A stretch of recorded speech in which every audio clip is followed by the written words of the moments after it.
Welcome to The Real News. I'm Paul Jay. Israel has been accused of bombing inside of Syria. According to the Associated Press, Israel bombed a convoy, perhaps, the accusations say, carrying arms from Syria to Lebanon. But the Syrian government say that's not what happened at all. They say a defense installation near Damascus was hit. Of course, the Israeli army is saying nothing, as they usually do in such situations. But it suggests a broader question facing Israel. What is their attitude towards Syria? They're concerned about arms going to Hezbollah and Lebanon, in which case they would like to weaken the Syrian government of Assad. On the other hand, they're perhaps even more concerned about the fall of Assad and what comes next. Now joining us to discuss Israel's attitude towards Syria is Omar Dahi. He's an assistant professor of economics at Hampshire College in Amherst, Massachusetts. He's also an editor at the Middle East Report. Thanks very much for joining us, Omar. Thanks for having me. So what do you make of Israel's posture? Their rhetoric is still more or less is about the downfall of Assad, but do they really want that? I don't think so. And from the beginning of the Syrian uprising, they've actually been very measured and careful in what they said. And I believe, although it's hard to tell for sure, that there's close coordination between the U.S. and Israel on this subject, as there is on most subjects that relate to U.S. foreign policy in the Middle East, specifically those that might relate to Israel.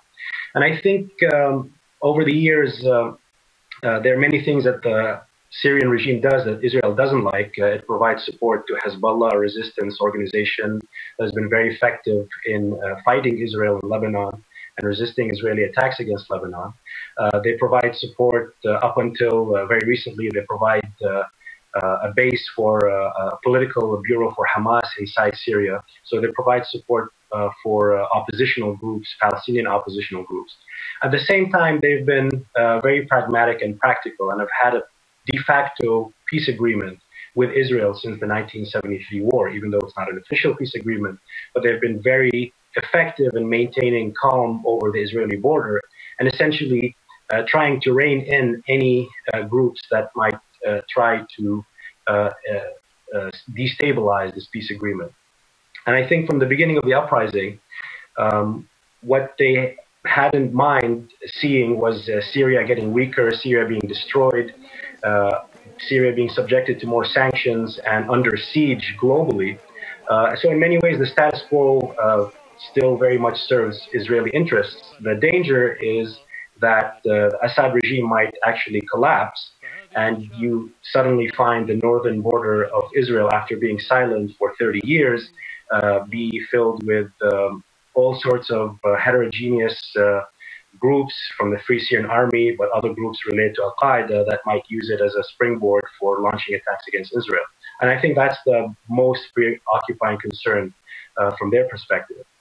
It seems to me Israel's, quote unquote interest, if you, based on the mindset of the current leadership of Israel at any rate, would be a civil war that never ends. Like, as long as you keep Syria in mostly chaos, but not enough where Assad actually falls, then you can do what they're accused of doing yesterday, which is you can take out military installations you don't like, or you could bomb convoys going to Lebanon, stuff they couldn't have done prior to all the chaos.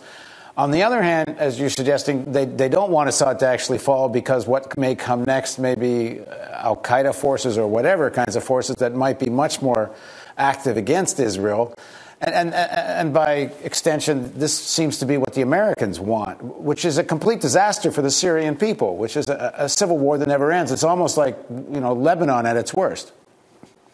Exactly. And over the past 2 years, there's been a lot of weapons going from Lebanon into Syria that obviously haven't been attacked by Israel. They don't mind that as long as it's going into Syria that's going to be being used to fight inside the civil war. But weapons going from east to west into Lebanon that may be used by Hezbollah in a war perhaps with Israel, that's a problem to them. In addition to what you just said, another goal is that comes out of weakening Syria is weakening the link between Iran and Hezbollah. Further isolating Iran, further sort of removing that link that strengthened Hezbollah and strengthened Iran together. And as you know, over the past several years, Israel has made isolating and even bombing Iran a foreign policy priority. And I wonder if isolating Hezbollah isn't even a more urgent priority in the sense that, is Israel really going to get into a war with Iran? One wonders. But the possibility of another war with Hezbollah is quite real. Absolutely. And I think they've been watching this situation carefully, and they can take what they can get. If they have a chance to strike at Syria to further weaken Syrian infrastructure, particularly military infrastructure, they're likely to do so. We're not exactly sure what they hit, but the general trend seems to be that the regime needs to be strong enough to contain the uprising. And I think you see the pressure from the U.S. and the agreement between the U.S. and Russia to come to a sort of political settlement heading in that direction.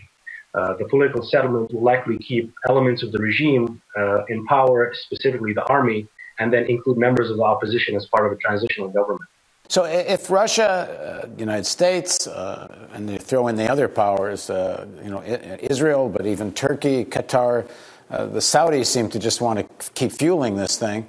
If it's in all of their interest, more or less, to let this war just keep going, is there any sense of a response from the Syrian people that this is a completely no-win situation for the Syrians? I think so. And over the past week, you've seen two very interesting initiatives that are meant to counter this sort of endless war. The first was that there was two oppositional group summits, one that took place in Paris and one that took place in Geneva.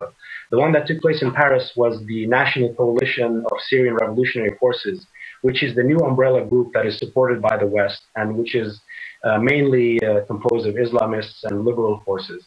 The one that took place in Geneva are the oppositional groups that are called the Forces for Democratic Change, and they include mostly left-wing groups and independent Kurdish groups as well, who have been more independent of Western patronage and who have been calling for dialogue or at least negotiations with the regime. Their final call was negotiations with the regime to achieve a political settlement. But the interesting thing was that the head of the Syrian National Coalition came out yesterday and called for negotiations with the regime to end the bloodshed out of concern for the total destruction that's happening in the country. And he was attacked by some, but there was an overwhelming response of people who thought that now the time has finally come to enter into negotiations with the Syrian regime. Now, of course, it's not been simply the opposition that's been rejecting negotiations. The Syrian regime has been calling for dialogue, but they want dialogue on their own terms that preserves the regime. But the point is there has to be something that breaks the stalemate. And you see for the first time a real direction from the political leadership of the oppositional groups towards that end. So is there any sense of a negotiation with Assad still there? That's always been the position, that there's no talking as long as Assad's still there. But there seems to be no break on the side of the Syrian elite that they're going to hang tough with Assad. And what was this speech he made recently? I think it was at an opera house where he sort of laid out a plan for what a resolution might look like. Yeah, the speech, he called for a plan where there'd be a dialogue or negotiations with some opposition groups that he said are not out for the destruction of the country, and that they would form a committee that would then lay a new constitution. But I think aside from the speech that he gave, which is mostly a condemnation of the opposition and mostly basically a promise that Syria is going to be stronger and that the regime is winning and so forth, there are other changes that are happening in the position of Russia. So you see a change in the Russian position over the last couple months, saying that we're not committed to Assad himself, that we are not particularly wedded to the Syrian regime remaining the way it is forever. And from the other hand, you see the U.S. stopping to blame Russia. If you noticed last year, all of the U.S. pronouncements was taking advantage of the Syrian situation to blame Russia and China for everything that's happening. That has stopped, and you've seen much more condemnation of the regime itself and increasing awareness of what the U.S. says are terrorist groups and the jihadis among the Syrian opposition. But if the obstacle to any kind of negotiation has been Assad has to go, the meeting in Geneva, did they take any different position on that? Are they willing to talk to an Assad-led regime? What they're proposing is a transitional government with full powers. What that means remains to be seen. That removes the powers of the presidency. So there will be a transitional government. The president's powers would be stripped of them. He might remain ceremonial for a period of 6 months, and then there will be fresh elections. So the idea is that he doesn't step down first, that he steps down at the end of the transitional period. Now, of course, any of these scenarios, for them to happen, there has to be a willingness by the parties fighting on the ground to accept this. Otherwise, this is all a moot point. And to what extent are the people in Geneva representing people fighting on the ground? The people in Geneva don't really represent the people fighting on the ground. The people in Paris, the Syrian National Coalition of Revolutionary Forces, claim to have the representation of the people on the ground. They can't force them to immediately drop their weapons, but in the end, the increasing tendency has been by the supporters of those rebel groups, the ones who supply them with weapons, on putting the squeeze on. Over the last period of several months, you've seen increasingly the rebel groups, the Free Syrian Army, complaining that all the arms, the equipment is basically trickling down, and they're being squeezed by their funders, many of whom are in the Gulf, to basically unify under one command that can be controlled more easily. I'm reading that the Saudis are continuing to really fuel the jihadist forces and are not interested in any kind of negotiation or resolution.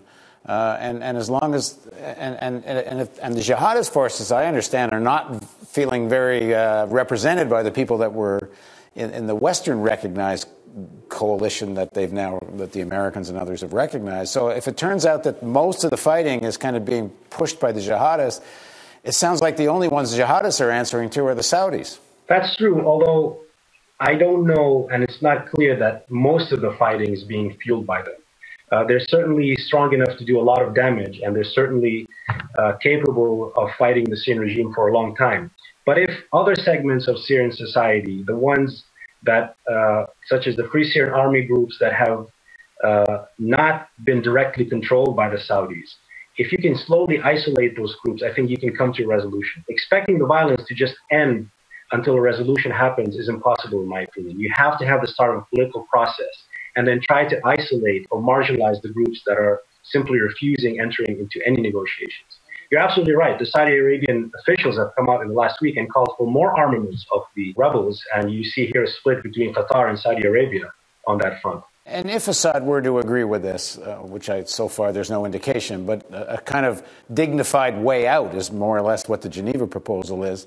But if he was to agree with it, do the people that met in Geneva have enough popular support to be able to have this process without being called traitors and this and that? It's tough. It depends on how the process unfolds. I think if there's a clear change on the ground, for example, one of the conditions that the head of the Syrian National Coalition asked for was the release of over 160,000 prisoners. If those prisoners are released, that's a real, tangible sign of progress.